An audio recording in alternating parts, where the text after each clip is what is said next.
Bienvenidas, bienvenidos a este foro LADECOM que tenemos en mayo y para el que tenemos el placer de contar con Ramón Rey. Es un tema, como podéis ver en el cartel de la proyección, de lo más interesante y de plena actualidad. Un tema que traemos a debate porque pensamos que es necesario que reflexionemos y pensemos y nos hagamos preguntas acerca de la actualidad y acerca sobre todo de cómo está afectando la guerra de Ucrania al comportamiento de los medios de comunicación y el ejercicio de la profesión periodística. Bueno, como digo, para este foro tenemos la suerte y el placer de contar una vez más con el presidente honorífico de la ADECOM, con nuestro querido Ramón Rey. Eh, como conocéis, la mayoría lo conocéis, catedrático de periodismo, pero para quienes no lo conozcan y vean este vídeo difundido por las redes sociales, bueno, para nosotros y para el mundo del periodismo y la comunicación es uno de los referentes en los estudios periodísticos y especialmente en el estudio de la estructura de la información y la comunicación. Y sobre todo el gran referente de la Escuela Sevillana de la estructura de la información.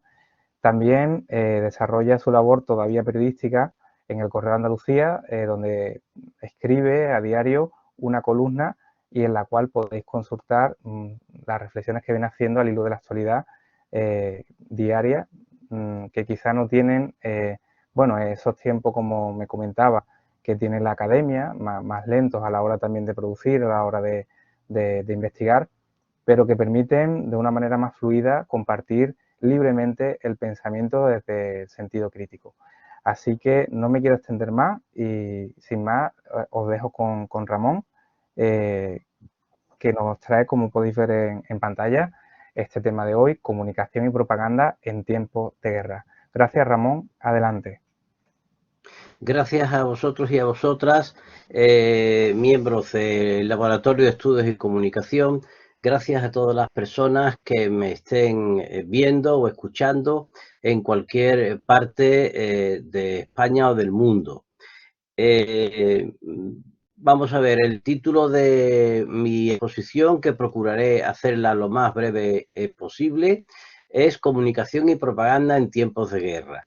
Y concretamente nos estamos refiriendo al conflicto entre Rusia y Ucrania. Yo utilizo, para entender la vida en general y las ciencias de la información y el periodismo en particular, el enfoque estructural. Esto es la complejidad, es decir, la interrelación entre diversos factores. Por tanto, este enfoque me obliga a rechazar las visiones de tipo simplista que se me pueden estar ofreciendo en estos momentos. Como profesor universitario y como periodista, yo no puedo aceptar que la inmensa mayoría de los medios de comunicación influyentes del mundo me quieran hacer pensar que aquí existe una confrontación entre los buenos, que somos nosotros, Occidente, y los malos, que son los rusos, encabezados por su presidente Vladimir Putin.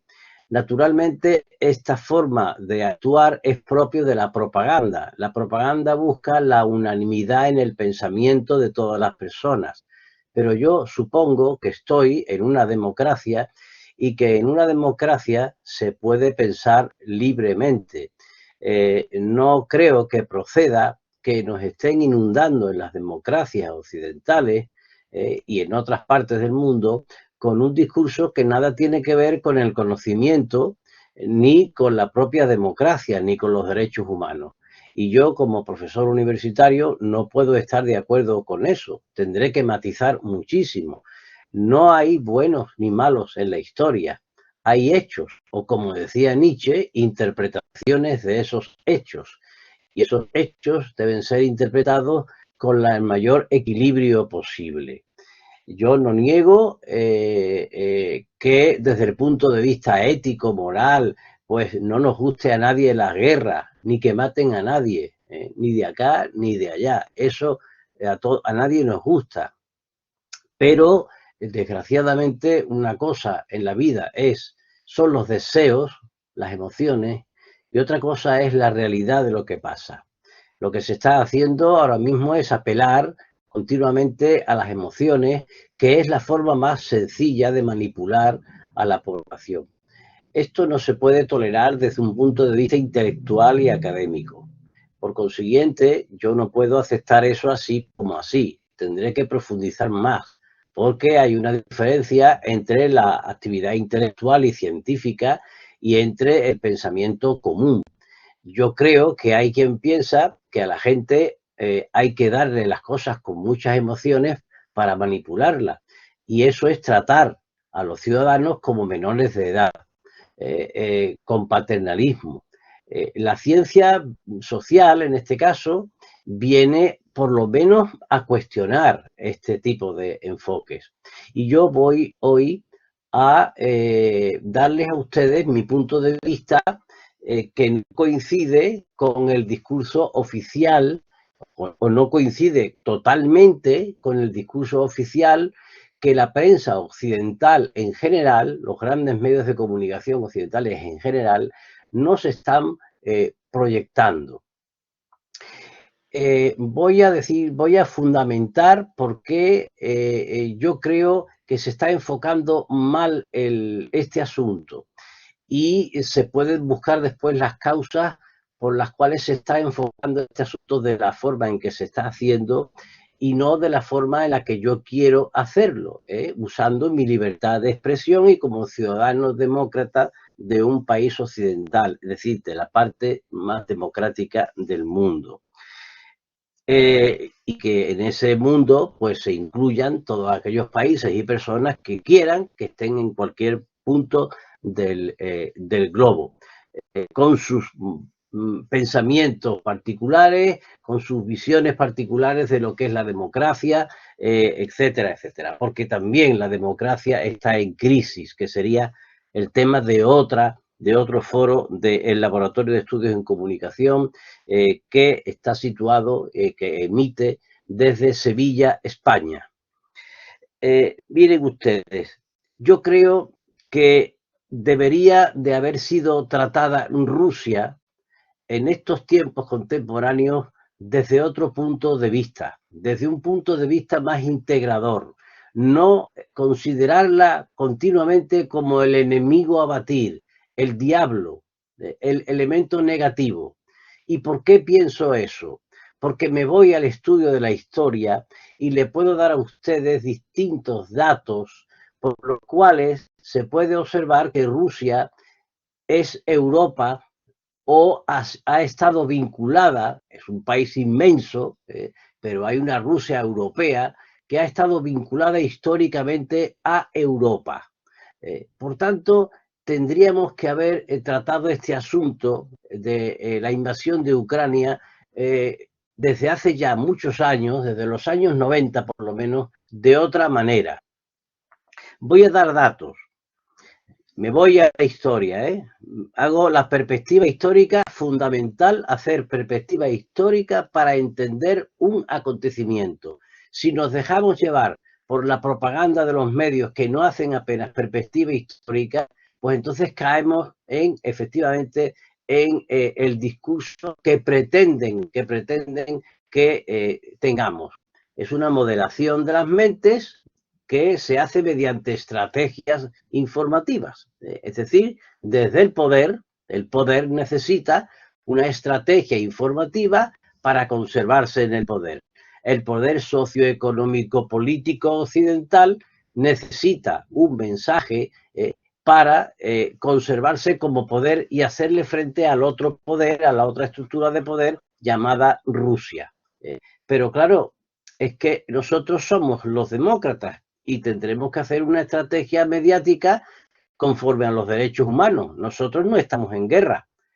En guerra, la primera víctima de la guerra, como decía Bismarck, es la verdad.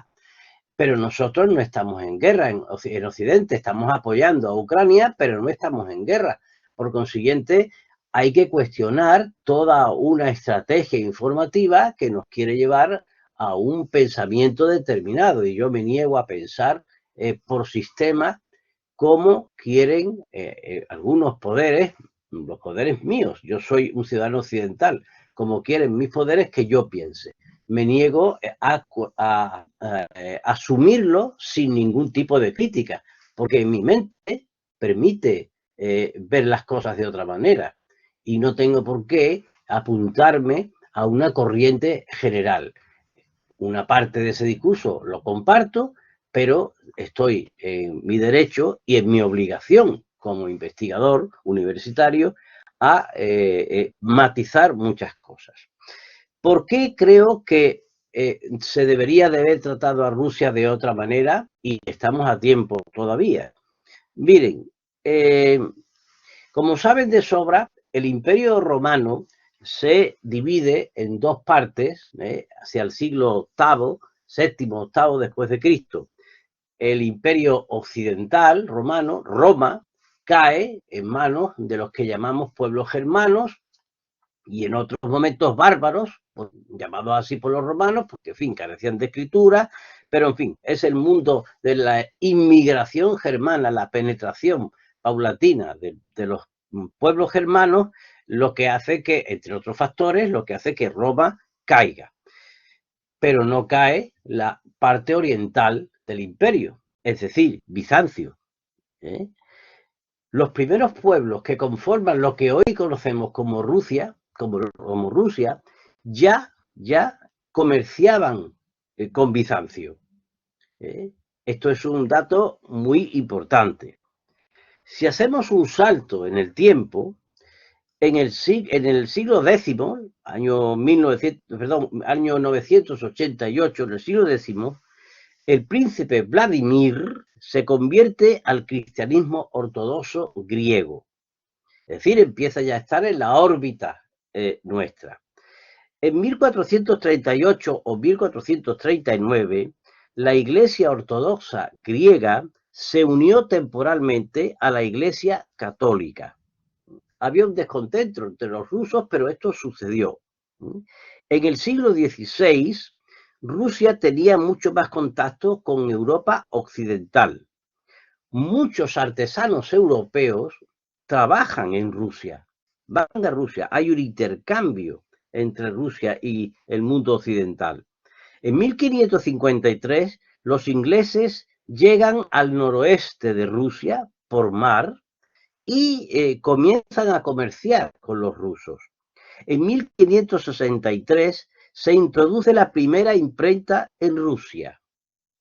Mientras tanto, en 1533, Iván IV, llamado, como saben ustedes, Iván el Terrible, hereda el trono de Rusia, pero solo tenía 3 años en ese momento y no obtuvo el poder auténtico hasta 1547.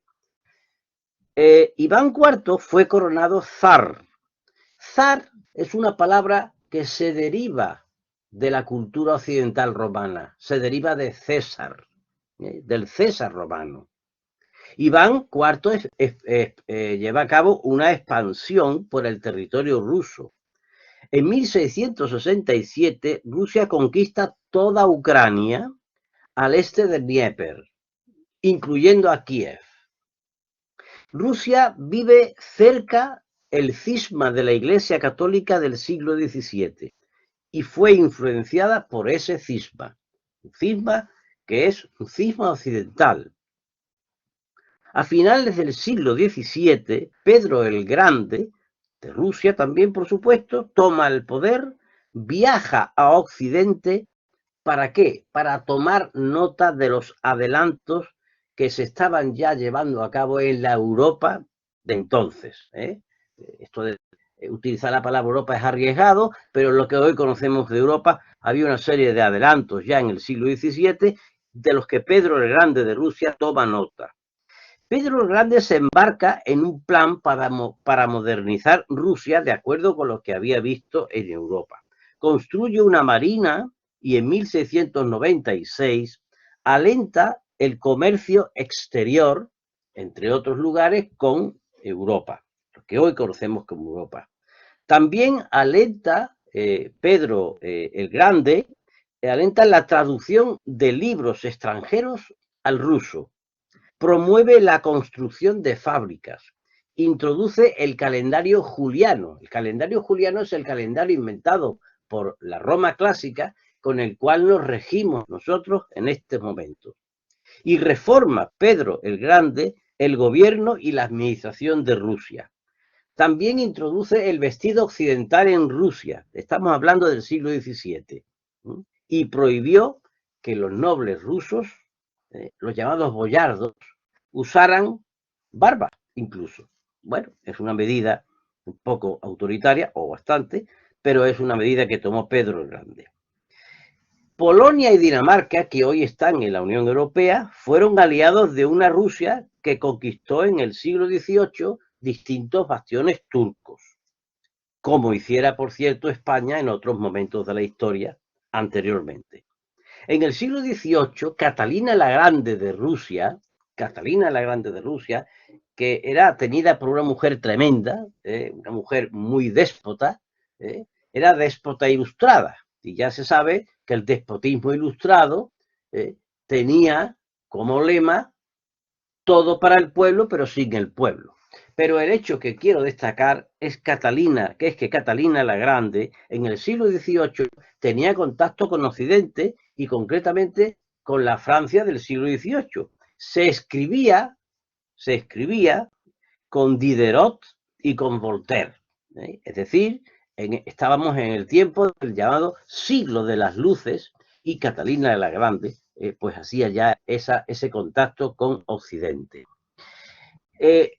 Rusia, como dije antes, combatió contra los turcos y de ese combate contra los turcos en el finales del siglo XVIII, 1783, para ser más exacto, conquista Crimea, otro de los territorios que ahora están siendo objeto de debate, polémicas, etc.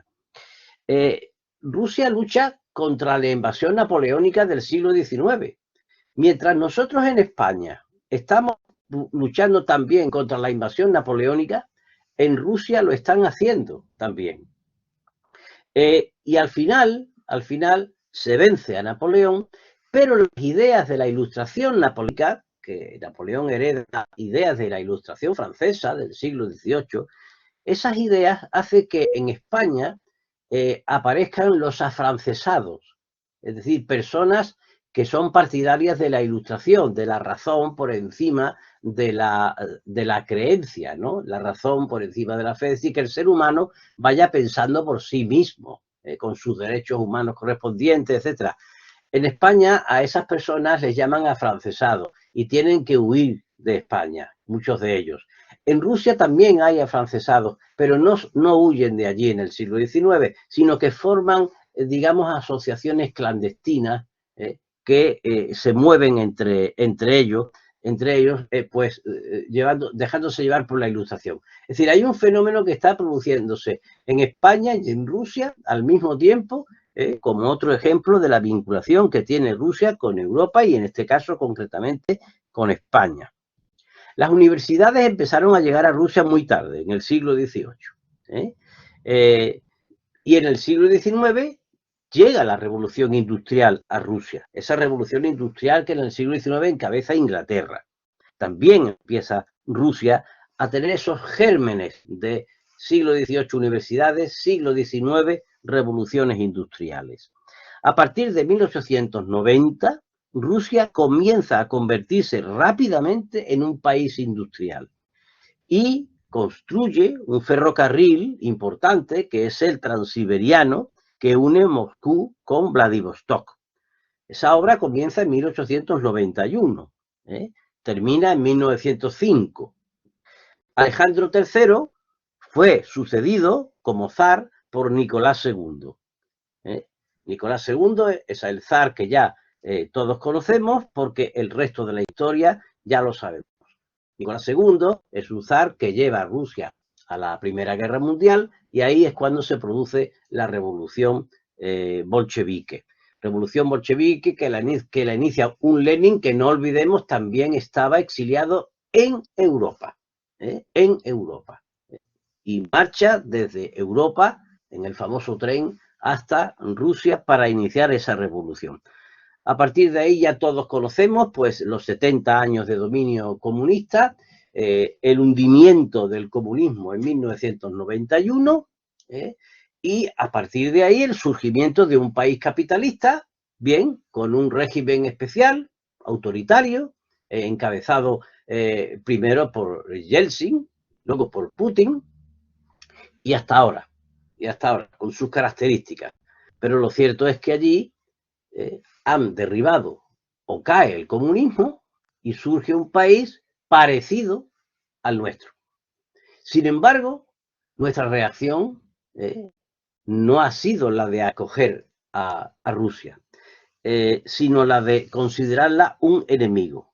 Y miren ustedes, me voy a basar en las ideas de un gran político francés para sostener que Rusia está siendo tratada de una manera excesivamente radical por parte de Occidente, cuando, como acabo de demostrar, es un país que ha tenido muchísimas vinculaciones con Occidente, es Europa. Me voy a basar en las palabras de un gran político francés, Jean-Pierre Chevènement. Jean-Pierre Chevènement aún vive. No hace mucho, el diario El Confidencial de España le hacía una entrevista y en esa entrevista había una entradilla. En la entradilla podía leerse lo siguiente. Jean-Pierre Chevènement, con 81 años cumplidos, es una de las grandes figuras de la política francesa y, por consiguiente, de la política europea. Es uno de los últimos representantes de una época de gigantes, con Charles de Gaulle, desde Charles de Gaulle hasta François Mitterrand, que reconstruyeron Europa tras la Segunda Guerra Mundial y trataron de convertirla, además, en un sujeto político para poder contar algo en el mundo. Es el problema que tenemos en Europa. Cada vez contamos menos en el mundo. Pues ya Jean-Pierre Chevènement, que tiene ya más de 81 años, las entrevistas se las hacen con 81 años, en el año aproximadamente, en el año 2020, ya tendrá 83, por tanto, en estos momentos.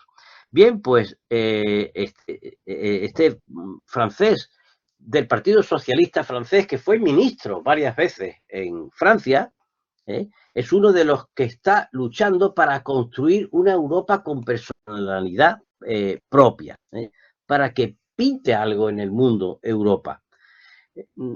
Él mismo, el señor Jean-Pierre Chevènement, encarna, según la entradilla que figura en el diario El Confidencial, él mismo encarna esa fase de penurias que hubo en Europa, y que en la Segunda Guerra Mundial él mismo sufrió tremendamente esa guerra en sus propias carnes, pero como niño que era, pero al final se suma a toda la causa europea y consigue ser ministro en Francia y unirse a los grandes nombres de los pro-europeos, de las personas que creen en una Europa unida y fuerte.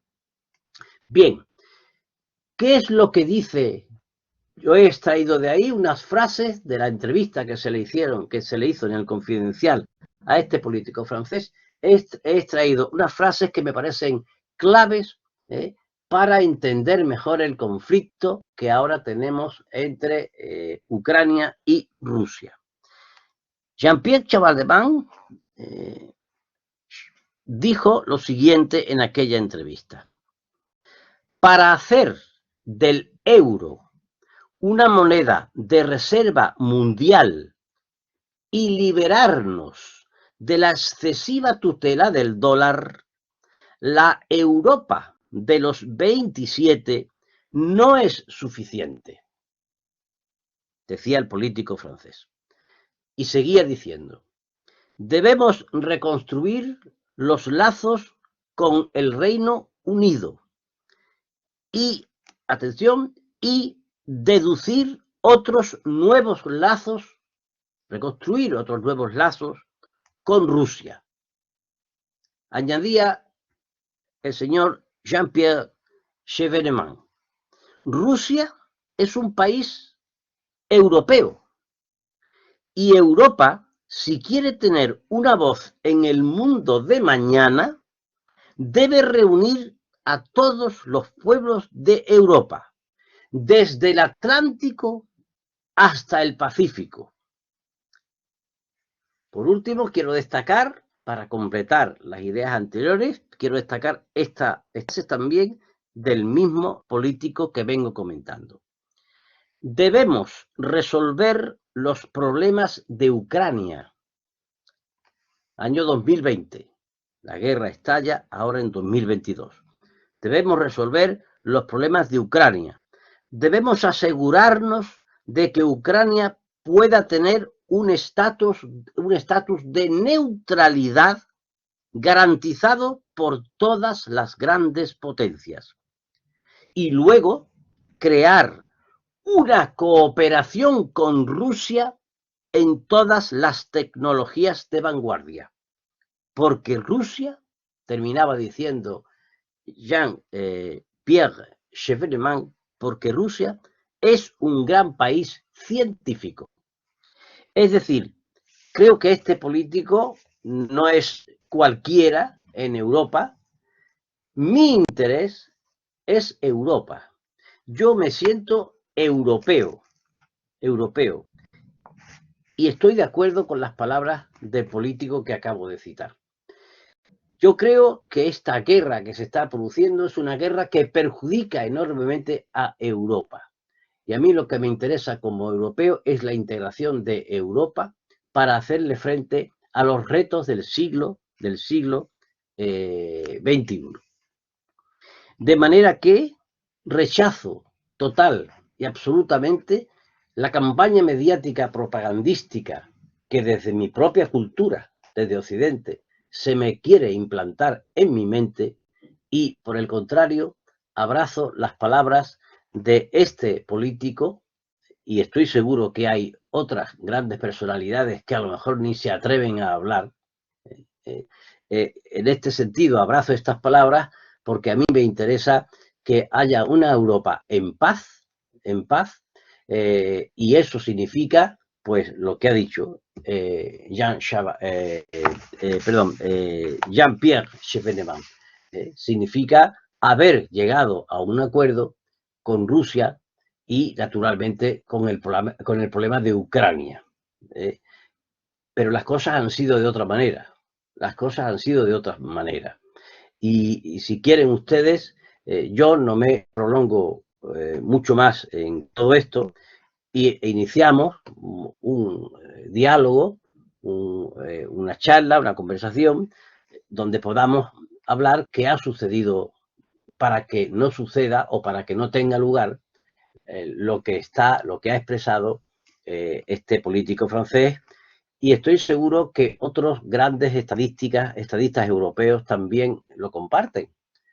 Lo que sucede es que, desgraciadamente, tenemos una dependencia tremenda de alguna que otra potencia, sobre todo de una externa a Europa, que nació desde Europa, pero que ahora me parece a mí que nos quiere llevar por un camino muy, muy arriesgado. Yo no sé si hemos tomado conciencia del momento tan delicadísimo en el que está el mundo en estos momentos, en estos instantes. No sé si hemos tomado nota de eso. No sé si hemos tomado nota suficientemente de lo que supone esta guerra y otros conflictos que hay en el mundo que estamos olvidando. Igual que hemos olvidado este asunto de Ucrania-Rusia hasta que nos ha estallado en las mismas narices.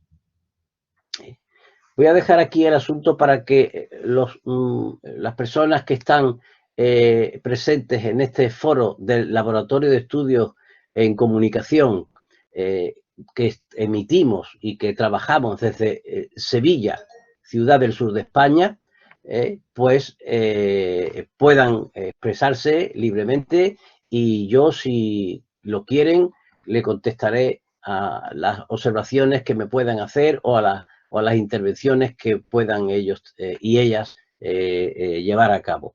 Muchas gracias por haberme escuchado. Prefiero ser breve y no prolongar mi intervención para dar lugar a que todas las personas presentes en este foro pregunten. Muchas gracias. Muchas gracias, Ramón, por tu magnífica exposición y sobre todo el análisis en contexto que nos has hecho de manera sintética, recorriendo varios siglos de historia compartida, que es tan importante tanto en la investigación como en el periodismo, ¿no? El conocer el contexto para poder comprender el presente, ¿no? Conocer el pasado para comprender el presente. El debate que nos has planteado con tu reflexión crítica y lúcida, desde luego que nos abre muchos interrogantes y son además interrogantes que nos apremian y que nos afectan directamente, humanamente, socialmente. Así que, si os parece, vamos a comenzar aquí el debate. No sé si me podéis ver en vídeo, si no, trataré de reconectar la cámara, pero me está fallando en estos momentos. En todo caso, vais levantando la mano, ya tenemos alguna manita levantada por aquí y comenzamos el debate para que compartáis vuestras reflexiones y podáis hacerle también las preguntas que consideréis, aprovechando que está aquí con nosotros a Ramón. Gracias, Ramón. Adelante, ahora tenemos a... Gracias. Tenemos aquí una manita que es Nuria, la doctora Nuria Sánchez. Adelante, Nuria. Hola, buenas tardes. Lo primero, darle las gracias a Ramón por, bueno, toda la sabiduría que siempre nos aporta cuando interviene y, bueno, sobre todo en este caso en concreto. Has indicado en un momento que la información que nos llega hasta aquí, hasta España, pues evidentemente es sesgada, ¿no? Es solo de una parte. Me gustaría abrir el debate un poco, ¿no? En la situación de cuál es el papel que tienen los periodistas que realmente están dando esa visión, ¿no? Desvirtuada de la realidad. Tanto es así que no estamos hablando de que piensen que el malo es Rusia la gente de la calle en general, sino también expertos o gente que ha estudiado. Es decir, tanto se distorsiona la realidad que llega incluso a ser así, ¿no?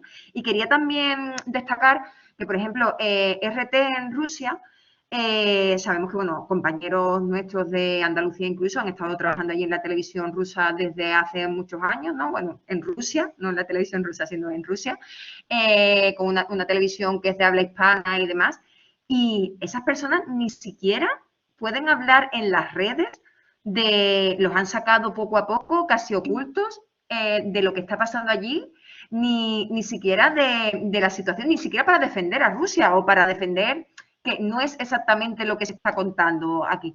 Me parece fuerte que gente, yo en concreto tengo amigos que han estudiado incluso conmigo, ¿no? Y que han trabajado a mi lado, que tengan esa censura, que hayan conseguido que no puedan hablar siquiera por el miedo a lo que les pueda pasar o que se les vete para siempre en el país, ¿no? Bueno, lanzo esa pregunta que me parece que puede abrir también una parte de debate. Muchas gracias, Ramón. Gracias, Nuria Sánchez Hey, la profesora Nuria Sánchez Hey. Bueno, a mí me está sorprendiendo mucho porque efectivamente nosotros no tenemos por qué soportar en una democracia esta avalancha de información tan parcial. Se pueden dar las opiniones en los editoriales de los medios de comunicación, pero sistemáticamente que cualquier información nos lleve a lo mismo, es que es imposible que alguien sea tan bueno o tan malo en la vida. No se pueden ir a los extremos, porque es que al final hasta el mensaje se puede volver contra el que lo envía. Y si yo pongo sistemáticamente de bueno o de malo a una persona o a una institución, siempre te pueden decir, bueno, esto de qué va, ¿no?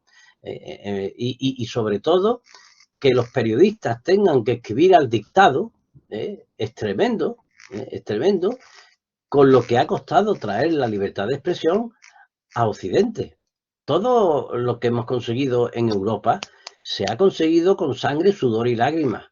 Los derechos sindicales, los derechos humanos en general, y que ahora resulta que no podamos hablar que censuren las cosas, que censuren hasta en las redes sociales, que la gente creía que esa era la libertad. Pues no, señor, nos han demostrado con los hechos que la red tiene enchufes de propiedad privada, que cortan el enchufe cuando lo creen conveniente, y que evidentemente nosotros estamos siendo vigilados continuamente. Bien, me parece normal, porque a fin de cuentas la red es un elemento comercial, se hace para vender, pero no para censurar, se supone.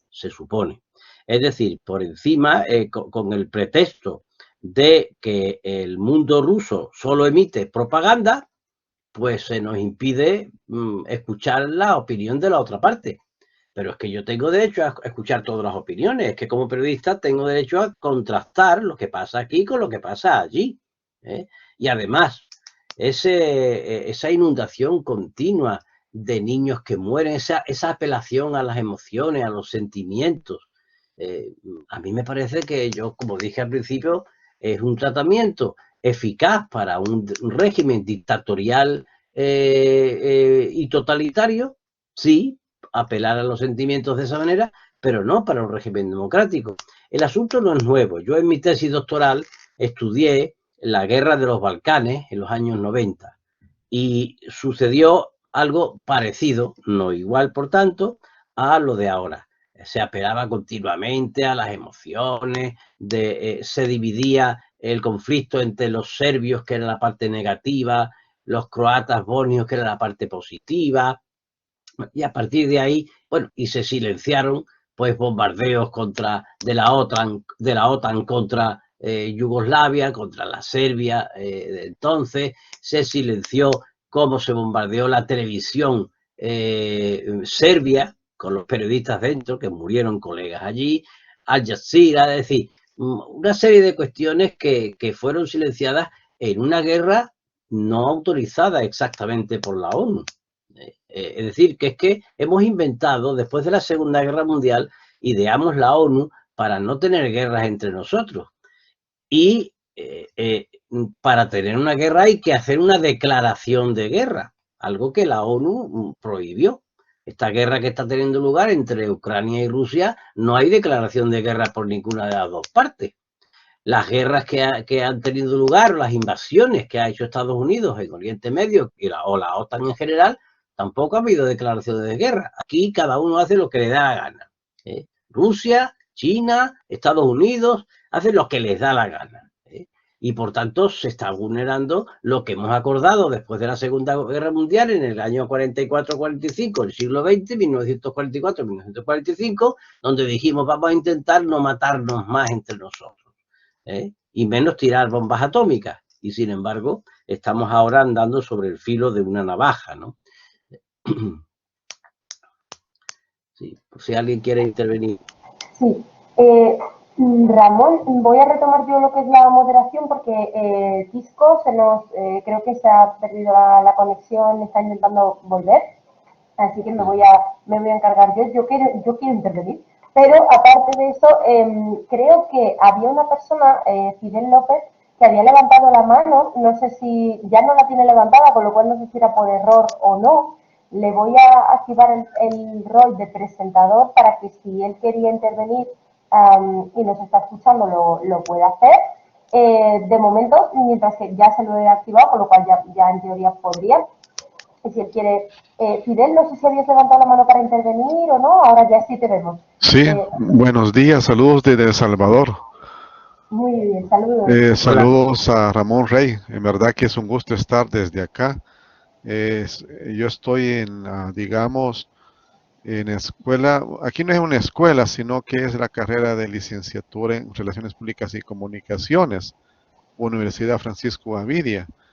Me interesa el tema porque están hablando en sí de guerra, pero aquí en El Salvador tenemos un grave problema con respecto a la libertad de prensa y a la libertad de expresión, porque ustedes han sabido con eso del famoso programa de Pegasus, pero aquí pues los periodistas famosos o los periódicos que son nativos digitales como Gato Encerrado, El Faro, que ustedes ya lo conocen, que es un referente de El Salvador, han tenido los periodistas censuras. Es más, según lo que he estado leyendo, hay como 5 periodistas que han tenido que salir como exiliados, podríamos decir, aquí en El Salvador, porque por problemas de amenazas. Entonces, claro, ¿verdad? Yo aquí estoy hablando libremente desde una universidad. Sin embargo, es una cuestión. Yo, por ejemplo, como articulista de opinión, tendría que estar, digamos, entre comillas, esperando que me digan, mire, usted por qué está escribiendo esto en tal periódico. Pero sí, estamos en un proceso, ¿verdad? Digamos, de censura bastante fuerte en este país. Es grave lo que está sucediendo. Y la asociación APES, que es la Asociación de Periodistas en El Salvador, que lo lidera el señor Faguaga, está muy preocupado al respecto.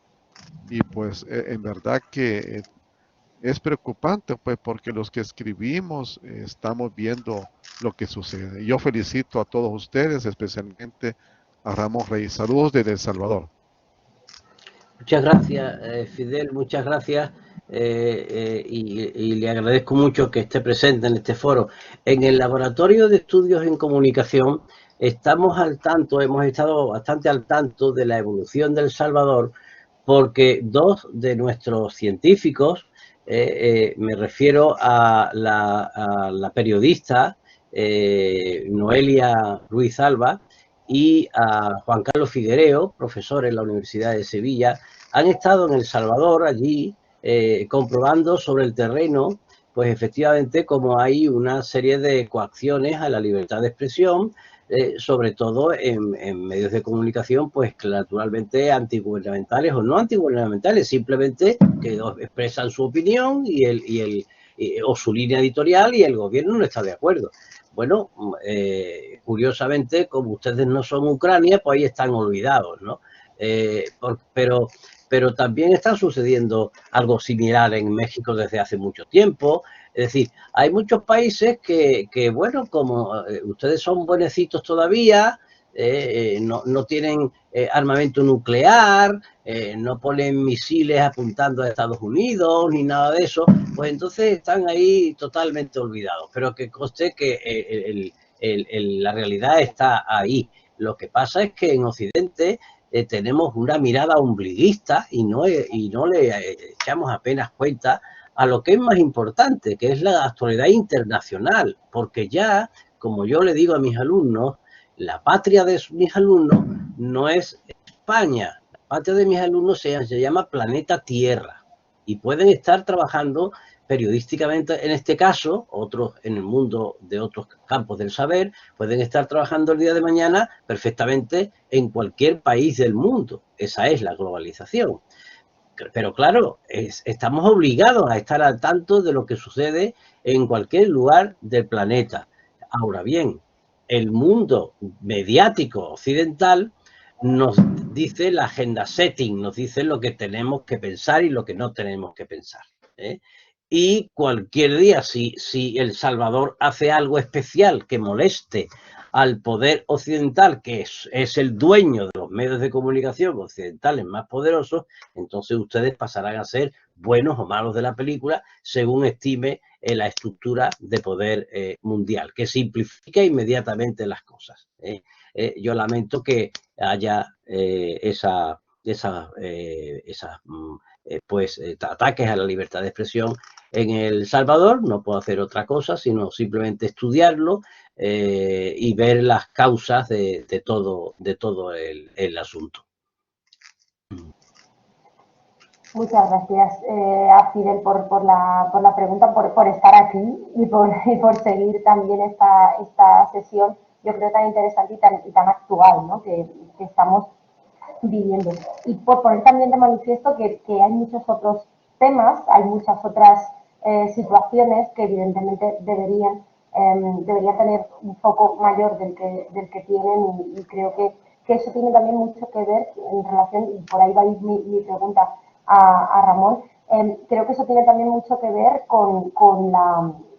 Desde el punto de vista periodístico, yo creo que eso es muy interesante, ¿no? La mayor cercanía geográfica que puede tener un evento con respecto a nosotros, ¿no? El hecho de de ver que los afectados, por así decir, lo voy a decir de manera muy, muy burda, pero es que se lo escuché así a un periodista y me pareció que tenía mucha razón. Cuando decía, esto nos impresiona más o nos afecta más porque los niños con los que no paran de bombardearnos en imágenes en la televisión son rubitos y blanquitos. Y yo me pareció una afirmación muy, muy contundente, pero al mismo tiempo, y muy ruda, pero al mismo tiempo yo creo que muy, muy real, ¿no? Es decir, estamos, por desgracia, acostumbrados a ver niños y personas de otras características físicas masacrados, por así decir, y estamos más acostumbrados. No significa que nos duelan menos, pero sí que nos sorprenden menos, ¿no? Entonces, yo reflexionando sobre todo esto, hay una parte que a mí me interesa mucho desde el punto de vista periodístico, que creo que tiene mucho que ver con la propaganda, y me gustaría saber qué es lo que opina Ramón sobre esto. Esa denominación que se le ha dado a esta guerra como la guerra de Putin, es decir, la propia denominación, que es una denominación periodística y política, porque yo se la he escuchado a Pedro Sánchez cada 2x3 y también a otros políticos, ¿no? Como la denominación de la guerra como la guerra de Putin. El hecho de llevar el relato periodístico hacia hacia actores individualizados, muy concretos, muy personales, y aislar del relato otro tipo de factores. Como por ejemplo, pues hace poco hubo este revuelo por la profesora de sociología, creo que en una tertulia radiofónica planteaba que había cuestiones geoestratégicas que explicaban que también se hubiera producido la guerra, y bueno, la insultaban, la dejaron fatal, porque lo que le decían era, no, esto es de un señor muy malo, que hace las cosas muy mal, y no hay otros elementos, ¿no? Ahí. Porque se entiende de alguna manera que meter otros elementos en la ecuación es como justificar en algún sentido las acciones de Putin, cuando no tiene por qué tener que ver ni una cosa ni la otra, ¿no? A mí me gustaría saber qué es lo que opinas tú, Ramón, de esa denominación o de ese simplificar el discurso periodístico que está habiendo al respecto de la guerra en lo que decía, ¿no? La guerra de Putin, y los buenos y los malos, y un discurso muy dual y muy simplista, yo creo, ¿no? No propio a lo mejor del siglo XXI o de lo que debería ser el periodismo del siglo XXI. No sé qué opinión te merece. Sí, creo que hay dos palabras claves en tu intervención: niños y Putin. Habría que decir primero, muy bien, los niños mueren naturalmente y eso es tremendo, pero en rigor periodístico se nos tienen que mostrar los niños que mueren en la guerra de Putin y en la guerra de Bush y en la guerra de la OTAN. Es decir, vamos a ver, la cadena árabe Al Jazeera de Qatar nos ha mostrado, pues con cierta frecuencia, los efectos de los bombardeos israelíes y estadounidenses sobre Afganistán, sobre Palestina, y los periodistas se ponían a retransmitir sus crónicas, a lo mejor desde dentro de un miserable hospital donde estaban atendiendo a niños heridos gravemente. Esto no lo hacemos nosotros. Nosotros solamente nos interesan los niños que matan los otros, los malos, es decir, Putin.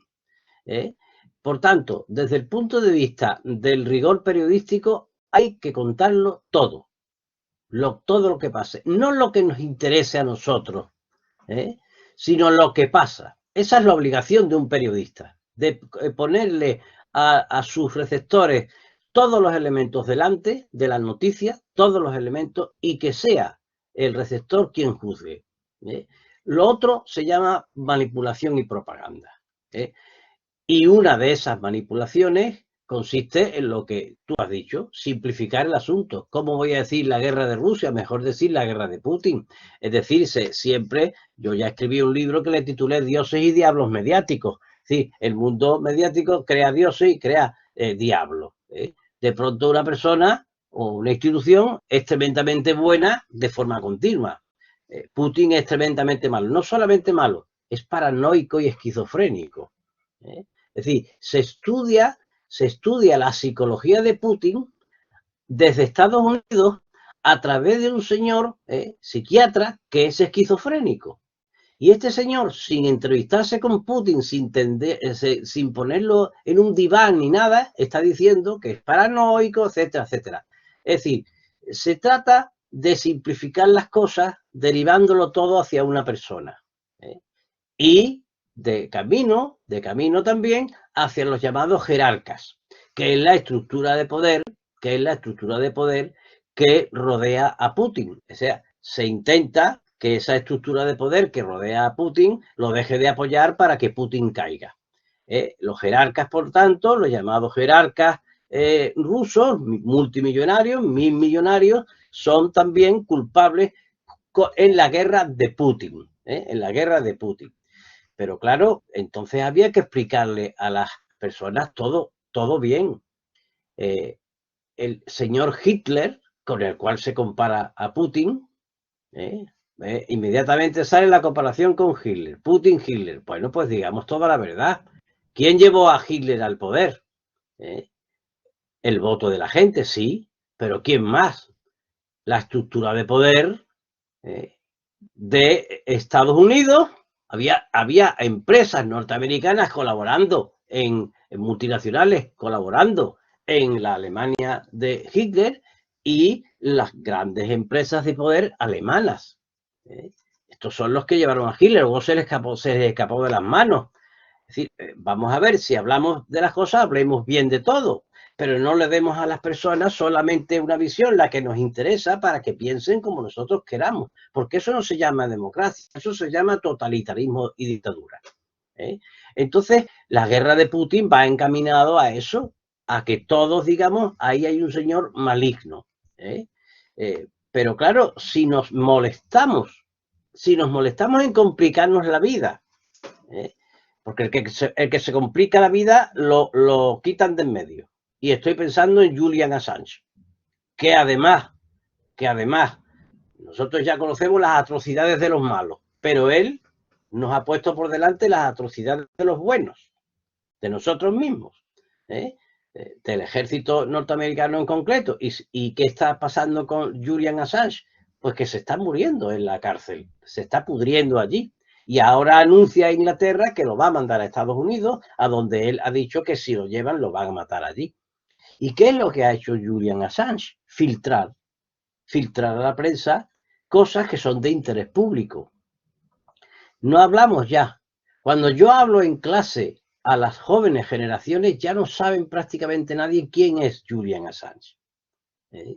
Tremendo. Porque Julian Assange fue tratado por el mundo mediático occidental primero como un héroe y después como un villano, y ahora silenciado absolutamente. ¿Qué ha pasado ahí? ¿No le da vergüenza al mundo periodístico al que yo pertenezco que sucedan estas cosas? Nadie dice nada, ni la Federación Internacional de Periodistas, ni la FAPE en España. Y hay un señor que ha hecho un servicio público filtrando barbaridades que hemos hecho, igual que hacen los otros también barbaridades, ¿no? Igual que pasa en la guerra de Ucrania, igual, allí mueren niños con las bombas de Putin, con las bombas rusas, claro. Pero nosotros solamente tenemos acceso a la muerte que hace el enemigo. Pero esto no es una guerra, aquí no hay propaganda de guerra, nosotros no estamos en guerra, queremos un periodismo que sea riguroso. Por favor, que no se me simplifiquen las cosas. A mí no me gusta que me adoctrinen. A mí me adoctrinaron en el colegio, me adoctrinaron después en el marxismo y me quieren adoctrinar en la democracia. Y quiero ser un libre pensador. Me gustaría pensar por mí mismo. Y para pensar por uno mismo y que la gente en general en una democracia piense por sí misma, necesita todas las aristas de un acontecimiento. Todas las aristas de un acontecimiento. Si yo me he olvidado de alguna, pues que alguien me la diga y yo la asumo si creo conveniente y razonable que debo asumirla usando mi libertad. Pero efectivamente, resumiendo, se dice la guerra de Putin porque es mucho más comprensible por un cerebro. pero no se le ha dicho nunca a la gente cuando empieza la guerra de Putin los orígenes de la guerra de Putin, ¿eh? Porque esto no es que un día se levante el señor Putin hoy y mañana el señor Biden o como quieramos pronunciarlo y diga voy a invadir un país. No, esto tiene unas causas.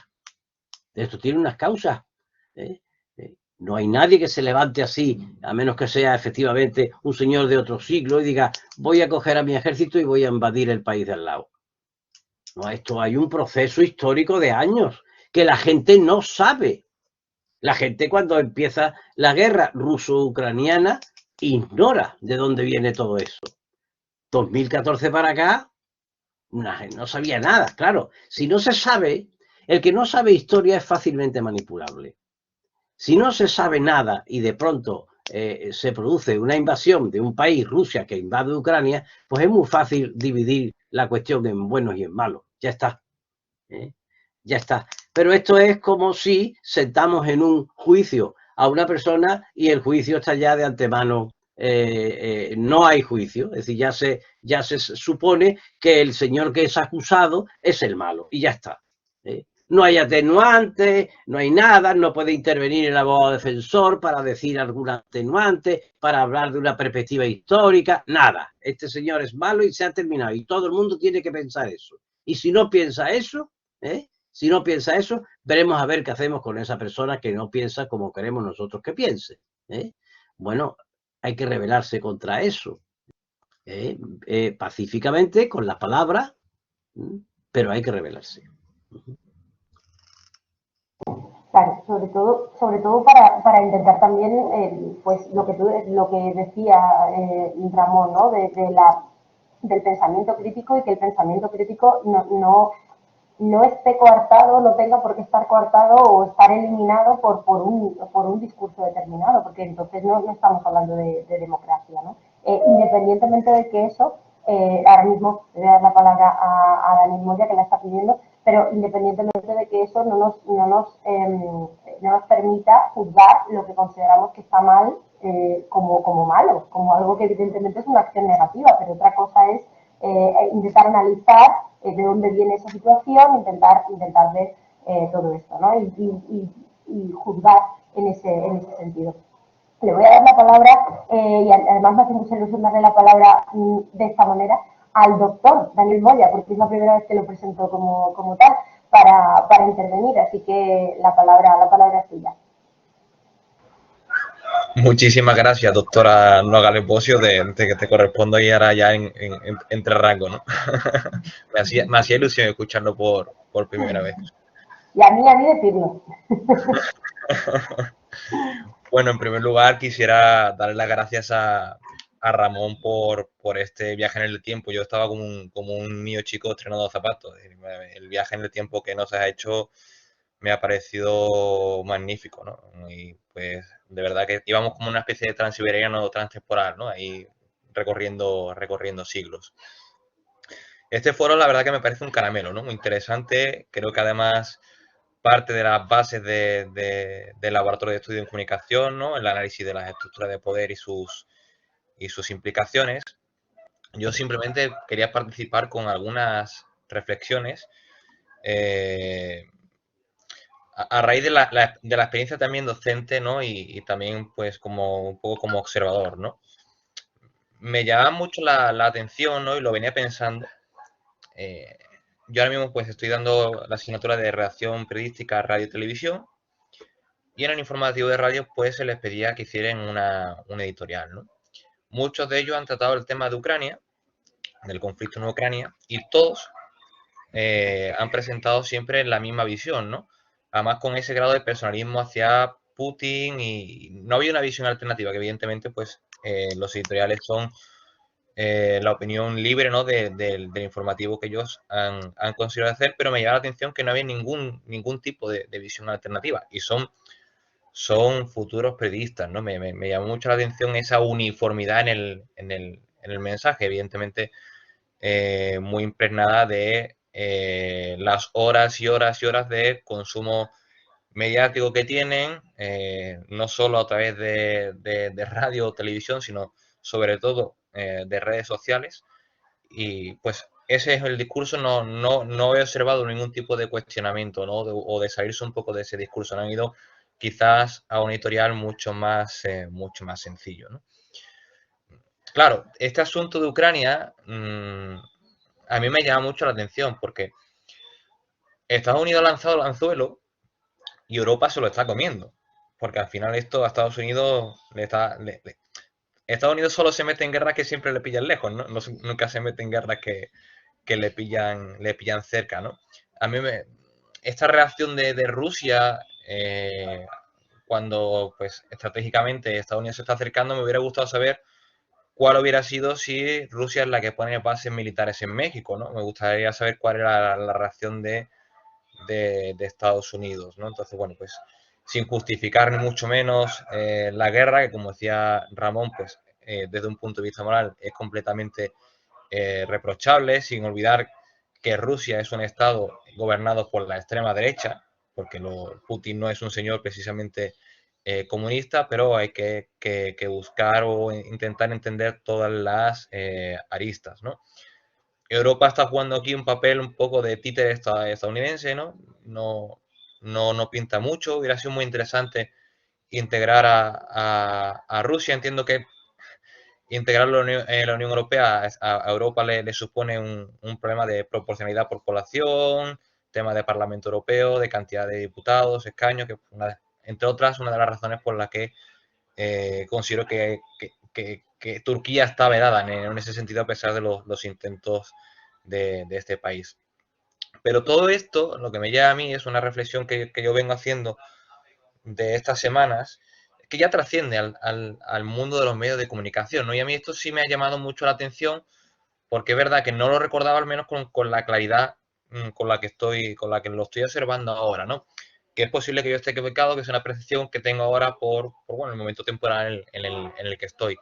Pero hay una hipocresía muy grande y un papel propagandístico que supera los medios de comunicación. Esto no es un problema solo mediático, es un problema institucional en el sentido de que hay organismos mundiales que en teoría deberían jugar un papel neutral, primero porque ni les compete a nivel político y segundo porque son representantes de todos, no solo de un lado. Me refiero al caso, por ejemplo, de la FIFA, ¿no?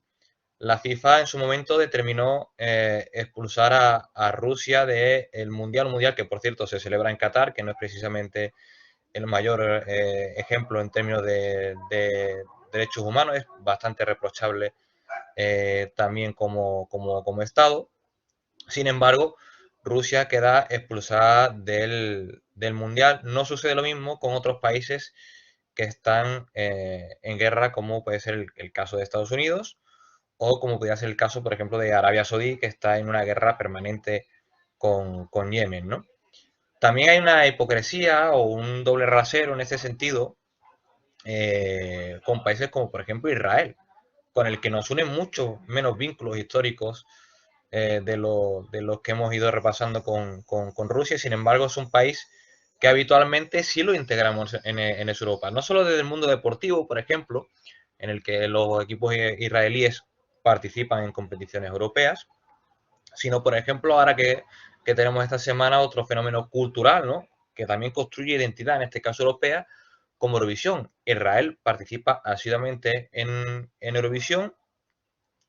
Rusia este año ha estado vetada también y fue expulsada de Eurovisión. No sé si pensaban que las mejores sanciones para Rusia eran expulsarlos del Mundial o de Eurovisión, ¿no? Como sanciones muy efectivas, ¿no? En fin, Israel, que es un país que bombardea sistemáticamente también otro país, como es en este caso Palestina, ¿no? En fin, veo un doble rasero y me llama mucho la atención y coincido un poco en este sentido con lo que comentaba Ramón, ¿no? De que creo que no somos conscientes del momento tan crítico que está viviendo el mundo, en el que organismos, insisto, a lo mejor pues, nos parece que la FIFA o Eurovisión son términos bastante más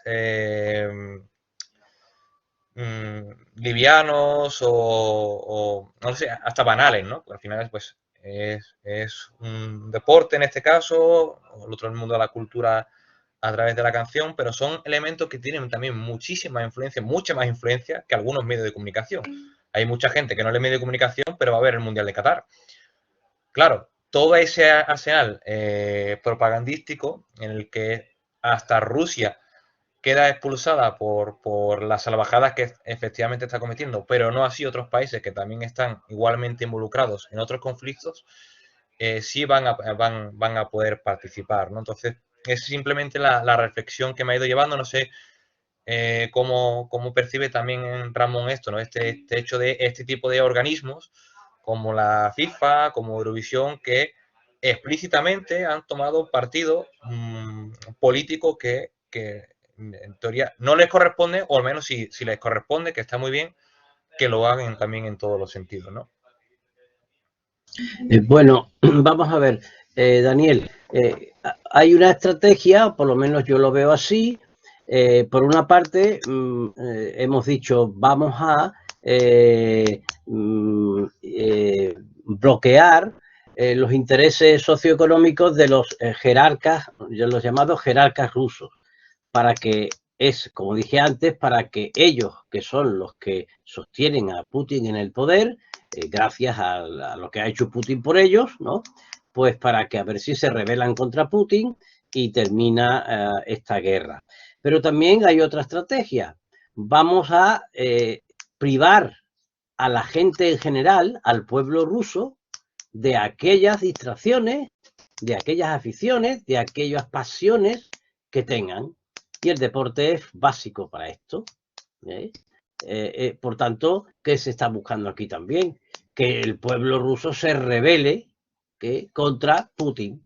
Es una estrategia de agitación y propaganda, ¿no? Lo que se llamaba el agiprop, ¿no? En mis tiempos de la transición política española. Agitación y propaganda. Propaganda unánime de los medios de comunicación y después una agitación que hace que todas las instituciones que controla el mundo occidental pues bloqueen, impidan el derecho que tienen los rusos a ver a sus deportistas, por ejemplo, a sus cantantes, etcétera, porque claro, por una parte se nos dice, como siempre, el discurso siempre es el mismo, no confundir al malévolo Putin con el pueblo ruso. Bueno, pues ustedes están fastidiando al pueblo ruso, porque claro, hay mucha gente en Rusia que no ha votado a Putin y sin embargo se queda sin ver las actuaciones de sus artistas o bien de sus deportistas en diversas competiciones o certámenes mundiales. Esto es así. Y el fondo de la cuestión, el fondo de la cuestión, es que se está produciendo un fenómeno muy interesante que demuestra cómo estamos en una nueva fase de la historia. Es decir, lo que está sucediendo aquí es que hay una potencia que tiene muchos puntos positivos, como es Estados Unidos, que tiene un gran avance, sin duda, en su emprendimiento empresarial, en su emprendimiento científico, pero que se está sintiendo en ciertos sectores de su poder, se está sintiendo pues que está en decadencia, que está siendo amenazada en su hegemonía por países como Rusia, China, India, Irán, hasta Corea del Norte. Y claro, es lógico, cualquier potencia de ese tipo se resiste a dejar de ser potencia y ha conseguido que Europa le siga los pasos por todos los intereses que tenemos nosotros con Estados Unidos y Estados Unidos con Europa. Pero lo que estamos viendo aquí es el posible paso de un mundo unipolar a un mundo multipolar. Esto creo yo que no se lo esperaban los Estados Unidos, porque recuerden ustedes que cuando se hunde el mundo comunista, la Unión Soviética, el teórico, pensador y asesor de la Casa Blanca, Francis Fukuyama, publica su libro a principios de los años 90, El fin de la historia. Y en ese libro nos dice, ha ganado Occidente, ha ganado el mercado porque se ha hundido el mundo comunista. Pero claro, lo que parece ser que no se tuvo en cuenta es que, primero, China toma nota de lo que le había pasado a la Unión Soviética. y empieza toda esa enorme transformación de fondo con una serie de líderes que nos llevan a esto que tenemos ahora, que yo no sé si llamarle comunismo capitalista o capitalismo comunista, que por otra parte hay que seguirlo muy de cerca, porque yo no estoy seguro que China vaya a ser en el futuro la gran potencia mundial, no estoy seguro. No viene ahora al caso las causas, pero no estoy seguro. Pero sí, China toma nota de lo que le ha pasado a la Unión Soviética y se convierte en lo que es hoy, en lo que puede ser el día de mañana, no sé ya a largo plazo. Y por otra parte, la Unión Soviética hace que se hunda Rusia. Rusia queda en una posición muy débil, pero es aquí que aparecen dirigentes, y Putin es un dirigente básico, que están llevando a Rusia al poder militar que tuvo la Unión Soviética, porque Rusia ni siquiera ha llegado al poder militar que tuvo la Unión Soviética. De hecho, estamos viendo cómo en esta guerra de Ucrania contra Rusia se están utilizando todavía armamentos y aviones de la época soviética, y donde están en las instalaciones de Mariupol, donde están refugiados soldados y ya menos civiles, pero había civiles allí, son túneles construidos en la época soviética contra los ataques, contra posibles ataques atómicos por parte de nosotros, los de Occidente. Entonces resulta que Rusia sube enormemente su poder militar y en algunos aspectos de ese poder militar se coloca por encima de Estados Unidos.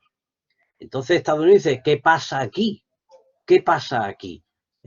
Dentro de Estados Unidos también hay una crisis tremenda.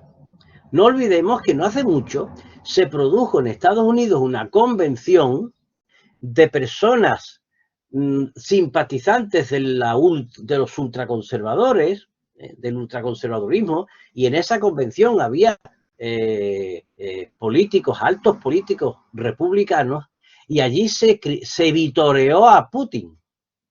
Se vitoreó a Putin dentro de Estados Unidos. Hay un movimiento importante que todavía espera la vuelta de Donald Trump y que no le cae del todo mal el señor Putin. Y por otra parte, hoy leía yo en el mundo de la prensa que en Estados Unidos ha aumentado tremendamente el número de víctimas por armas de fuego. Es decir, unas 45.000 personas han muerto en el año 2019-2020, o bien por disparos de sucesos que han sucedido allí, o bien por suicidios. Es decir, un país que le está pasando esto por dentro, es un país que está en crisis por dentro. Me recuerda un poquito la caída del Imperio Romano. Y además, la mayoría de estas víctimas mortales en Estados Unidos por armas de fuego, homicidios y suicidios, se están produciendo en la población más vulnerable. La población más vulnerable en el sentido de que, bueno, la gente que no tiene trabajo, que tiene unos trabajos precarios, y también en el mundo afroamericano y en el mundo de habla hispana. Bueno, y después está toda la crisis de la propia democracia. La gente, tanto en Estados Unidos como en otros lugares del mundo, empieza a perder la ilusión. Y cuando se pierde la ilusión, se pierde la democracia. Esta es la causa por la que surgen los llamados populismos. Ya es hora que, en vez de estar todo el tiempo echándole la culpa a los populismos de todo, pensemos que los populismos son el efecto del mal comportamiento de la democracia. Es decir, cuando le hemos dicho al ser humano, haga usted lo que crea conveniente, privatice, que ya se ha hundido el comunismo, vamos a privatizar, vamos a liberalizar todo. La consecuencia ha sido progreso, por supuesto, progreso, pero también distancia entre personas muy ricas y personas muy pobres. Y esto da lugar a la falta de ilusión y da lugar a que surjan nuevos movimientos políticos, a los que llamamos populistas, ultraderechas, ultraizquierdas, como queramos. Fíjense la evolución de América Latina con la llamada nueva izquierda latinoamericana. Es plural, es plural. Pero de pronto Estados Unidos ha mirado hacia su patio trasero y se lo ha encontrado lleno de mandatarios que precisamente no son tan simpatizantes de Estados Unidos como eran otros, o nada simpatizantes de Estados Unidos. Estados Unidos empeñado en buscar a Bin Laden, en terminar con el yihadismo. Al final, pues entre Estados Unidos y la OTAN hemos conseguido un panorama realmente bastante lamentable, ¿no? En este sentido. En fin, que estamos ante una situación nueva en la historia donde se están disputando el poder mundial distintas estructuras de poder. Distintas estructuras de poder. Y yo creo que a Estados Unidos le interesa muchísimo que Rusia no se entienda con China. Por tanto, una de las causas de la guerra de Putin, o como queramos llamarla, es justamente detener el poder que está militar que está tomando Rusia después que ha estado muy hundida tras la caída del comunismo. Y la unión con China sería muy perjudicial para los intereses de Estados Unidos. Esto por una parte. No olvidemos después todos los conflictos que hay en el Pacífico y en la zona del mar de China. Es decir, con relativa frecuencia, que no se entera nadie porque no nos lo cuentan, hay incursiones de barcos estadounidenses que invaden aguas chinas y son inmediatamente invitados a abandonar eso, o al revés, de submarinos nucleares rusos que invaden aguas, por ejemplo, de los países nórdicos. Es decir, que estas pequeñas escaramuzas militares se están produciendo muy habitualmente. Esto es muy peligroso. Puede saltar de una chispa algo mayor. Y yo no creo que los seres humanos seamos tan imbéciles como para ir a una guerra nuclear, porque evidentemente ahí sí tiene razón el señor Putin. Si hay una guerra nuclear no hay vencedores ni vencidos, solamente vencidos. Por eso decía antes que, ojo, no sé si estamos pensando bien en cómo está la situación del mundo en estos momentos, o estamos dedicándonos a seguir siendo el occidente libre y confiado. Muchas gracias, Ramón. Había pedido la palabra Quisco, que creo que vuelve a tener conexión, así que, porque además quería intervenir, así que le voy a dar la palabra y luego, si él tiene conexión para seguir moderando, perfecto, y si no, me vuelvo a encargar yo. Quisco, bueno, si quieres. Gracias, Toñi. Disculpa que he tenido la conexión un poco débil y me he caído por un momento. Pero bueno, he seguido todo el debate. Y bueno, quería compartir alguna reflexión acerca de cómo he estado viviendo yo el comportamiento de los medios de comunicación desde el estallido de la guerra, o más bien desde esta fase de la guerra en Ucrania, porque como sabemos viene de atrás, al menos desde allá por 2014, cuando se produce todo ese movimiento del Maidán con el derrocamiento del gobierno que había en ese momento, y la zona del Donbass y todo eso que supongo que conocéis, y quien no lo conozca pues seguramente podrá conocerlo si ahonda en esa información. Bueno, a mí sinceramente, entre otras cosas, me ha resultado muy llamativo observar cómo se han comportado los medios de comunicación generalistas, como por ejemplo las televisiones en general, cómo han ido tratando con un discurso cada vez más sensacionalista, cada vez más emocional, dirigido, como digo, sobre todo a impactar en las emociones, ¿no?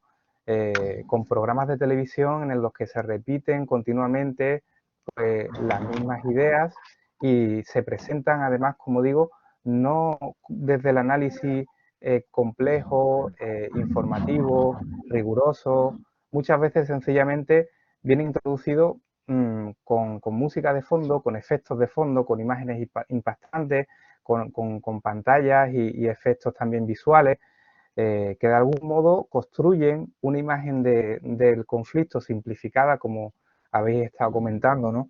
Y que me preocupa, porque si esos son los medios de comunicación que tenemos en nuestra democracia, al menos aquí en España, que son los que yo he observado, aunque también entro por internet, ¿no? Y consulto la prensa internacional, pero en este caso me estoy centrando en este análisis con respecto a la prensa generalista española, pues si esos son los medios de comunicación y el periodismo que domina, me parece muy preocupante, porque no veo que exista un músculo en cuanto a una mínima calidad periodística en nuestra democracia. Y si no existe ese músculo periodístico, es imposible que funcione la democracia, porque no solo nosotros como profesionales de la comunicación, como periodistas, lo necesitamos, es que como ciudadanos y como ciudadanía, si no tenemos eso, no podemos comprender qué está pasando y, por tanto, no podemos intervenir, participar democráticamente en la dirección de los asuntos de nuestro país.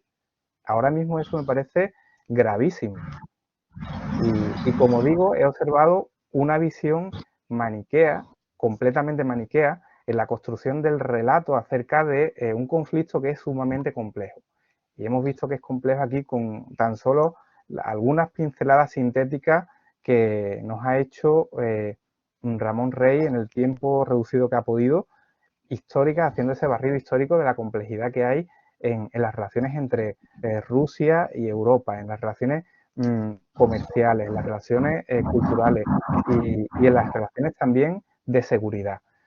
Todo esto es imposible comprenderlo con una prensa que se limita en su mayoría a repetir las mismas ideas y en donde no existe un pluralismo informativo o una participación plural en las mesas de análisis y debate. Y esto es lo que me parece preocupante. Pongo un ejemplo a modo ilustrativo de esto que digo, de esta visión maniquea, de esta construcción maniquea. Ya habéis dicho, bueno, Toñi comentó antes, Isabel comentó antes ese ejemplo de la guerra de Putin, analizándolo semánticamente. Pero podemos observar cómo se han hecho programas enteros durante días y días en la construcción de una visión del personaje Putin y en la construcción de una visión del personaje Zelensky en contraposición como parte de ese relato en el que tiene que haber un protagonista y un antagonista. En la construcción de un Putin simplificada en la que se nos dice que es un loco, que es posible que esté enfermo y que actúa de una manera que puede ser irracional y en todo caso una construcción completamente demonizada. Esto cumple una de las normas de la propaganda, tal y como la estudié en periodismo. Por otro lado, me parece llamativo también esa otra visión simplista de la imagen de Zelensky como cómico, bonachón, héroe. Se nos presenta como si fuese el elemento de mayor humanidad. Y como digo, no estoy juzgando en este momento los actos que considero malos, porque me parece que también es necesario en los análisis, cuando hay que decir que algo está mal, hay que decirlo. Lo que digo es que se está simplificando la realidad y que eso impide que la comprendamos. Y si no se está haciendo, como digo, eso es peligroso para la democracia.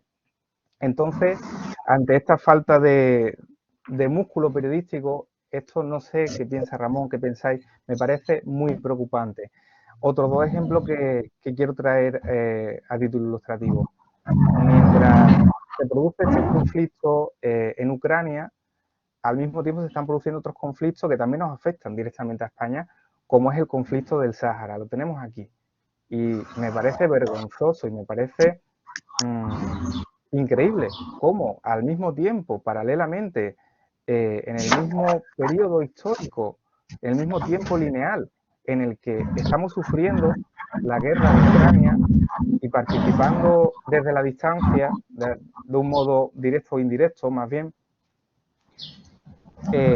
mantenemos como país, digo en este caso, ¿no? España como país y los medios de comunicación de algún modo contribuyen a apoyar y a consolidar esta visión, mantenemos como país una posición de apoyo a la ocupación de Marruecos con respecto de los territorios del Sáhara.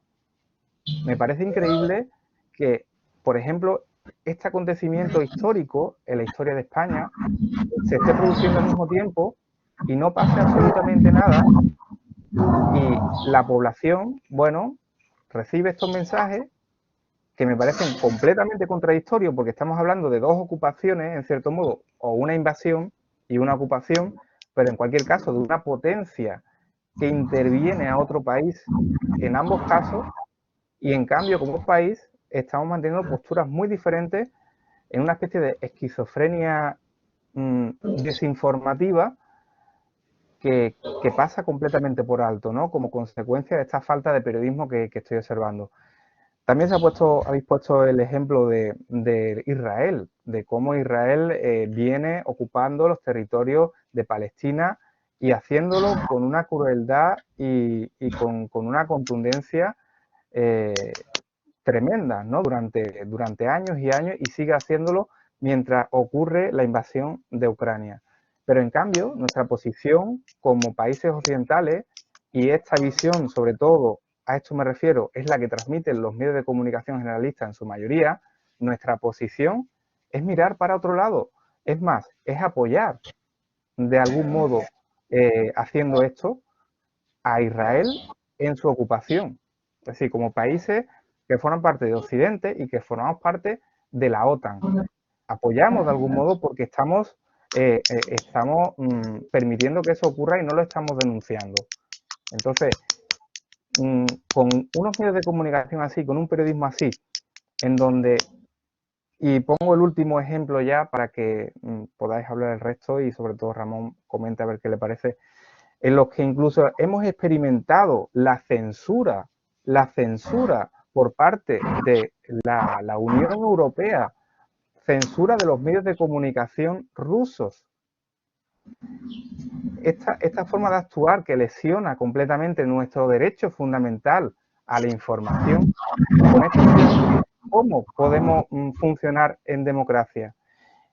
Y digo que me parece tremendo porque si no existe pluralismo informativo, si yo no conozco la información de la otra parte, si yo no conozco los matices que tiene el conflicto y no me permiten conocerlo porque en los programas de informativos, en los programas de debate y en la programación generalista no invitan a periodistas que puedan transmitir esa parte de la realidad. Si no lo hacen y solo me están contando una parte, yo no estoy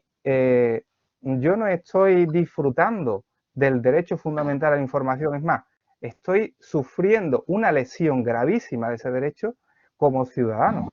Y además, con consecuencias, como digo, muy grandes porque implican la dirección histórica de mi país. En este caso es una guerra. Entonces, como digo, me parece tremendo que estemos experimentando esto.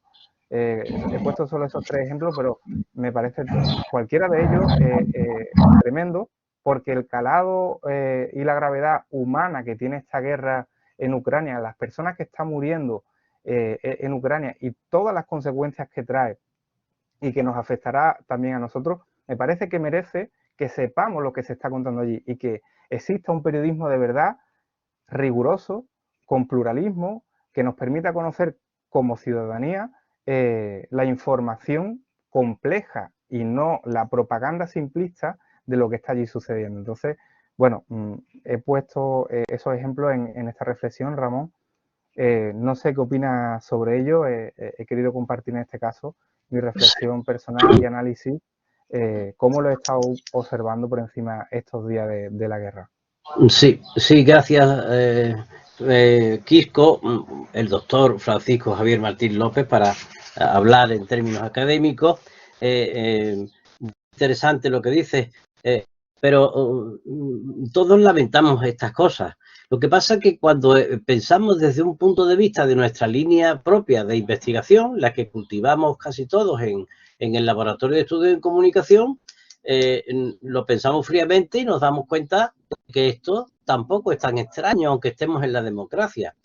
Porque el último que ha demostrado, el último de nuestro equipo, que ha demostrado cómo funciona la comunicación, es el doctor Daniel Moya en su tesis doctoral.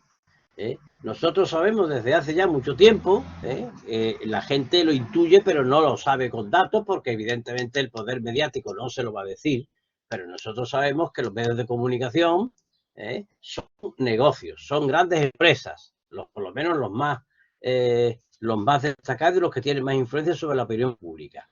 Sabemos que esos grandes megagrupos de comunicación respaldaron con su dinero primero a Hillary Clinton en 2016, en su campaña electoral frente a Trump, y ahora a Biden, o a Biden, como queremos llamarlo al presidente, señor presidente de los Estados Unidos. Entonces, han recibido estos candidatos, Biden y la señora Hillary Clinton, han recibido dinero de los grandes megagrupos de comunicación. Y siempre hemos estado seguros de que todo poder necesita una estructura mediática para mantenerse en el poder todo el tiempo que pueda. Putin tiene la suya, Rusia tiene la suya, y se la han quitado evidentemente para que no podamos hacer contrapeso, para hacer propaganda. Entonces no nos debe extrañar tanto lo que está sucediendo en el fondo, porque vivamos en democracia, aunque vivimos en democracia, los medios de comunicación responden a unos intereses de una estructura de poder que está conformada por una unión entre las grandes empresas, las grandes finanzas, etcétera. Y ese poder necesita una estrategia de mensajes para que pensemos de acuerdo con lo que él quiere que pensemos. Entonces se dan fenómenos como los siguientes. A mí me parece que, por ejemplo, si el señor Zelensky ha sido invitado por casi todos los parlamentos importantes del mundo para que hable y cuente la tragedia que está viviendo él y su pueblo, también debería ser invitado el señor Putin. Yo necesito escucharlo a los dos, porque yo estoy en una democracia y soy periodista y por tanto necesito escuchar las dos versiones. ¿O es que al señor Putin no lo han elegido democráticamente en su país también? Como al señor Zelensky, aunque habría que hablar de la procedencia de Zelensky, pero vamos, los dos son presidentes de sus países. Los dos están. Yo hubiese agradecido que los parlamentarios, incluso los parlamentarios europeos, hubieran puesto verde al señor Putin en directo y el señor Putin se hubiera defendido. Me hubiera encantado escuchar eso, ver eso. Tengo derecho constitucional a ser informado de manera completa de un acontecimiento. Luego, si está hablando el señor Zelensky, por cierto, algunas intervenciones de Zelensky están claramente hechas por especialistas en comunicación, que no creo que sean todos ucranianos. Pero bueno, se ve claramente, en los que hemos ejercido la comunicación institucional, se ve claramente cómo está asesorado el señor Zelensky en sus intervenciones, ¿no? Incluso en su forma de vestir, con su forma de vestir. Pero bueno, ya que hemos invitado al señor Zelensky a los parlamentos occidentales democráticos, invítese también al malo de la película y hágansele preguntas. Que no sé si el señor Putin estaría dispuesto a someterse a esto, a una lluvia de preguntas y de críticas para que él se defendiera y así los ciudadanos supiéramos la versión suya también. Y por otra parte, desde el punto de vista periodístico, esta estructura de poder mediático que tenemos, pues hace que, por ejemplo, el señor Zelensky sea una fuente de información principal en los medios de comunicación. Pero ¿cómo se puede utilizar constantemente, no digo que nunca, pero constantemente, a una de las partes de la guerra? Pues ¿qué te va a decir? Que está sufriendo mucho, que hay muchos niños muertos, que los bombardeos rusos aparecen por aquí, por allá y por otro lado, y matan a mucha gente. ¿Pues qué te va a decir? Pero ¿por qué no usan también otras fuentes para que confrontemos las dos opiniones? Repito, creo que nos hemos ganado el derecho a eso. Yo voté la Constitución de 1978, donde se me garantiza una información veraz, que no estoy viendo por ninguna parte en este tema. Por otra parte, habría que tratar los efectos que en nosotros mismos está ocasionando esta guerra. La inflación, el encarecimiento de todo. Es decir, esta guerra está fastidiando al pueblo occidental también. Y está fastidiando a empresarios occidentales. Todos calladitos. Todos calladitos. Casi todos calladitos. Pero oiga, que esto está también volviéndose contra nosotros. Volviéndose contra nosotros. En definitiva, yo me gustaría como ciudadano decir humildemente: siéntense en una mesa, señor presidente de los Estados Unidos, siéntense en una mesa, señor presidente de Rusia, siéntense en una mesa, representantes de la Unión Europea, y firmen la paz, por favor. Porque aquí hay personas, sobre todo las más vulnerables, que están sufriendo las consecuencias de la guerra, no con bombas, sino con subidas de precio continuos. que no han hecho más que empezar. Y por otra parte, estamos entregándole mucho armamento a Ucrania que no se le está entregando gratis. Ucrania tiene que pagarlo. ¿Cuántas generaciones se van visto o se van a ver en Ucrania hipotecadas por tener que pagar ese dinero en armamento? Y nosotros, por cierto, ¿cuándo lo vamos a cobrar? ¿Cuándo lo vamos a cobrar? Eso. O al final le va a tener que pagar el Estado a las empresas que fabrican el armamento todo el dinero, con lo cual la deuda pública occidental aumenta todavía más. Porque tenemos una enorme deuda pública. En España el 120% del Producto Interior Bruto. Eso es una barbaridad. Eso es una barbaridad. También tenemos que estar diversas generaciones de españoles pagando esa deuda. Por otra parte, el gasoducto Nord Stream 2. Esto ha sido uno de los detonantes de la guerra.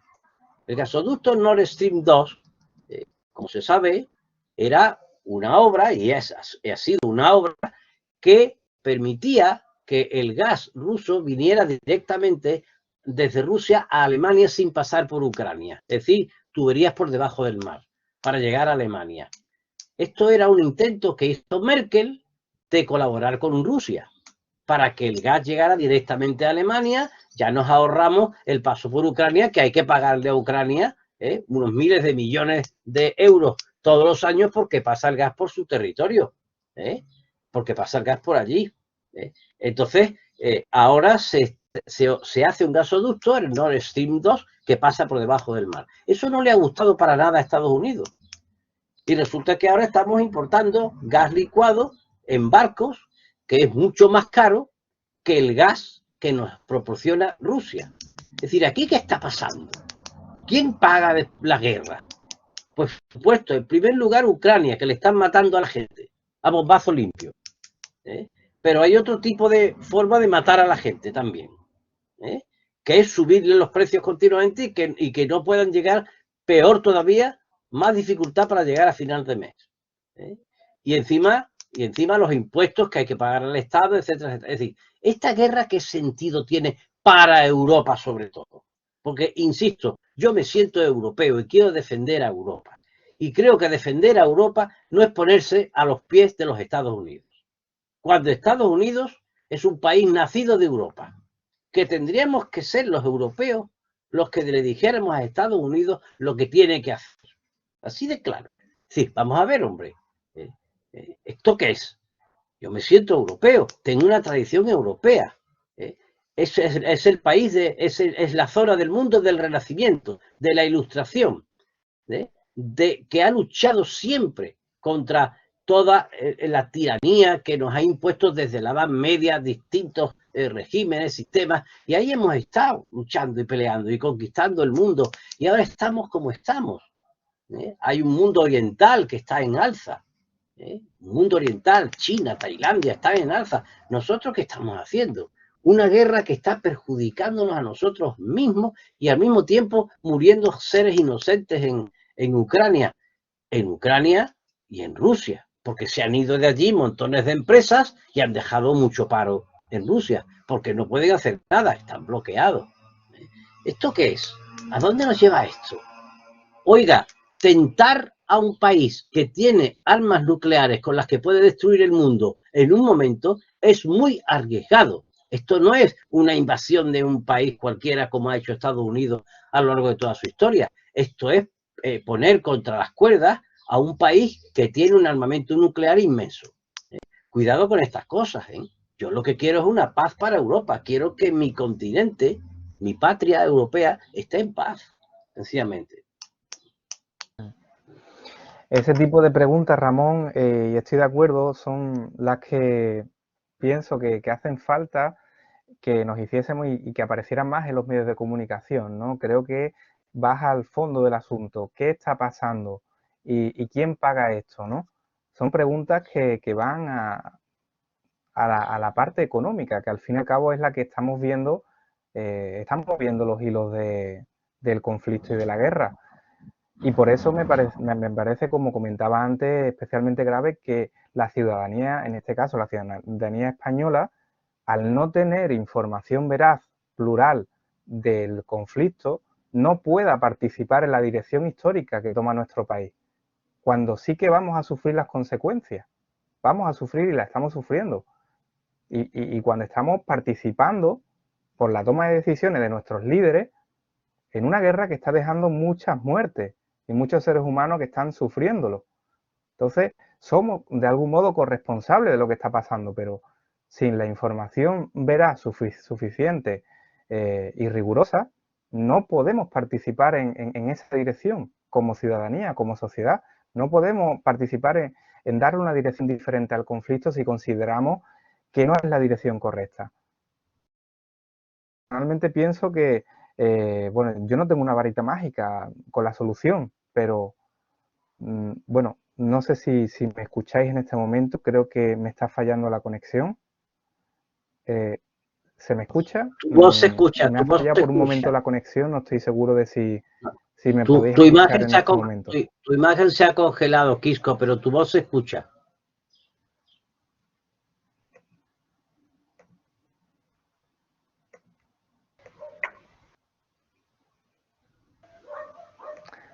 Ahora es cuando se ha dejado de escuchar, creo, ¿no? Sí, ahora yo no escucho nada. De todas maneras, faltan 7 minutos para las 9 y como procuramos que como mucho sea de 7 a 9 este foro, pues yo no sé si el moderador o la moderadora quieren que pongamos punto final al foro. Hola, no sé si me escucháis ahora. Ahora ¿Me sí, podéis escuchar? Sí, perfecto. Me ha fallado el audio y no sé si he conseguido recuperarlo, porque el tengo audio una sí, conexión débil. sí te escuchamos de audio, lo que no te vemos, pero Yo escucharte te escuchamos. no sé si me escucháis.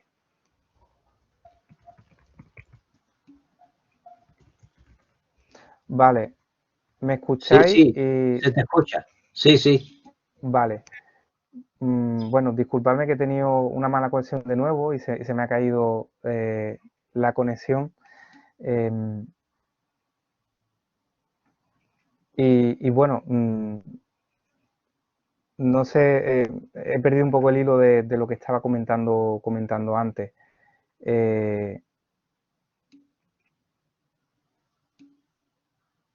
Vale, bueno, pues en ese caso muchas gracias a todos y a todas quienes habéis participado, Fidel, y especialmente a Ramón.